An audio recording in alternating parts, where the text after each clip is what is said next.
Hi, this is Max. This is another CSR2 video. This is following up with the Stage 5 only tunes that beats Dyno and can be used in live. Today I'm using the 2016 R8 V10 Plus Coupe. This is a car that was a milestone car. I won this with this lovely green color during the milestone time, and since then it was used as a PC Cup car, so people have gotten more colors and more parts for it. Now, this car has an additional advantage of being able to easily get fusions by stripping TTRS from the dealership. You can get up to 4 fusions, including possibility of epic fusions, simply buying a TTRS at 79,000 in-game money.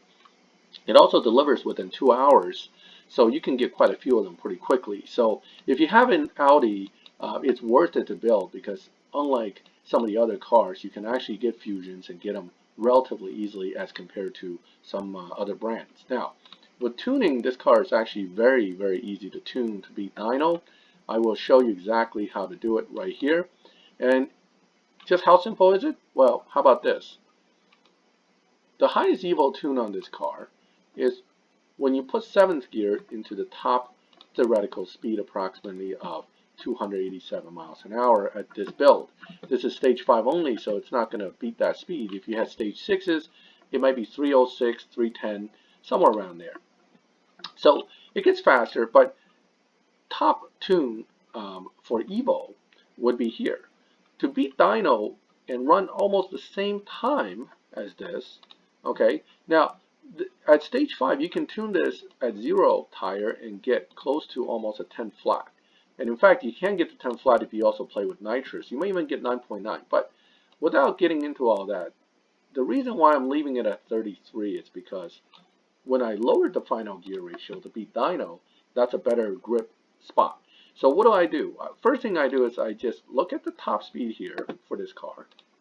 Then I put stage 5 to where the top speed is. Approximately, right around there. If you had 0 tire, as in the best setup, you will be dynoing at 10.58. You can beat Dyno no problem. I'll show you in a second. Now, to beat Dyno, you can put this anywhere, really. If you want to kind of bracket yourself in a safer spot, you can always put it a little bit slower. But I find with this car, because it registers a trans change tune as a Dyno beating tune, you don't need to run super high grip. You just run grip where you have the best Evo based on this transmission spot and you're fine. Well, what does that say? 10.457 is our theoretical. I have the nitrous a little bit longer. You can run shorter, but you can see it actually lowers the Evo point. So 4.5 seems to be where I can keep it. Oh, 4.6 even. Okay, 4.6, you get a nice max Evo situation. So 10.454. Now, lobby-wise, that might not be the greatest spot to be in. There is theoretically a 10.5 to 10.3 lobby, or 10.6 to 10.3 lobby. I find that usually when you're lobbying at 10.4s, you tend to end up in the 10.3 to 10.0 lobby anyway. But assuming that you can run under Dyno, which I'm going to show you how to do right now, you should have no problem in live anyway. To beat Dyno in this car, once you lower it to 5th gear, the whole trick is same as any other down-tuned car. Do not launch perfect.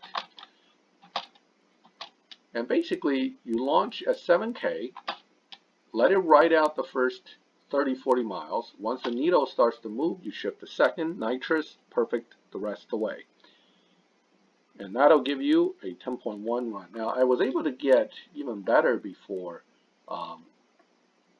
in live. Actually, I somehow managed a 10.07 run, probably just the way it launched and the way I shifted. But so it's definitely capable of getting, whoop, there's your 0 RPM when you launch too early. So 7 is optimal, but 6.5 will get you a 0 RPM drop. Okay, so that's not so good. Watch for that, because in live what happens, there's a slight delay in the way the car launches when you hit the launch button. So you may end up thinking you're launching where you should hit 7, but you actually hit 6.5 and you get a 0 RPM drop. And that would be bad, because then you're going to be running a 10.6 or 10.5 and certainly won't be beating most people. So does it register? Well, apparently the computer does register it. I was just in this lobby a little while ago and actually was racing here to test this tune, and I can tell you this is the 10.4 lobby. Let me see. See somebody who's usually running lobby times. Okay, I'll take this guy.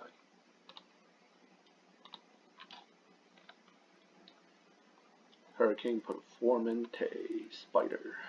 Nice car. I like that car. Alright, so here again, you got to launch it in slightly late so you don't end up with the 0 RPM drop. As long as you don't end up with that, you'll do fine. The Performante is going to run out of top speed right around now, and I will pull past it and get the win. He's got a pretty good run up there. A little bit dyno beating, 10.3. Probably, again, I might be in the 10.3 lobby, or I might be in the 10.6 to 4. I don't know. But I do know that 10.2s and 10.1s in this lobby, you will usually win. Is he going to re-challenge me? Probably not. He didn't have trading, and he's might even be a newer player. So there you go. It lobbies fine. It beats dyno, and it's competitive in live. So I don't like having a car dynoing exactly at 10.5. So I find that for lobby selection, you would want a car to dyno right near 10.0 and be able to run under that, say maybe 9.8. So in this situation with only stage 5, this car isn't in the most optimal lobby. It is capable of being competitive. It just potentially can run afoul of lobby matchmaking after a while and get bumped into a place where you may not be as competitive. So stage 5 only tune for this is definitely usable. I've run it like this for a while. I haven't had too much problems yet.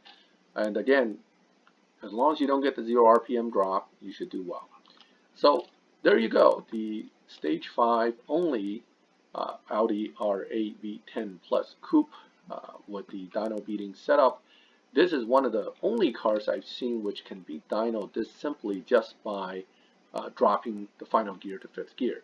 Most other cars won't do that, so I find this to be one of the easiest cars to tune to beat dyno, and it works. In live, obviously the computer also registers you're running slower, puts you in a slower lobby, and yet you can still get your time. Well, anyway, I hope this video was helpful to you.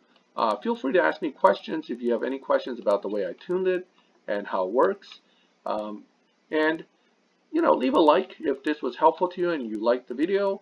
Subscribe to the channel. I will be adding more stage 5 tunes with other cars as I discover those tunes. And hopefully, with so many variety of cars available, that you too will be able to find at least one car in your garage that you can always use in live and be successful with. Thank you for watching.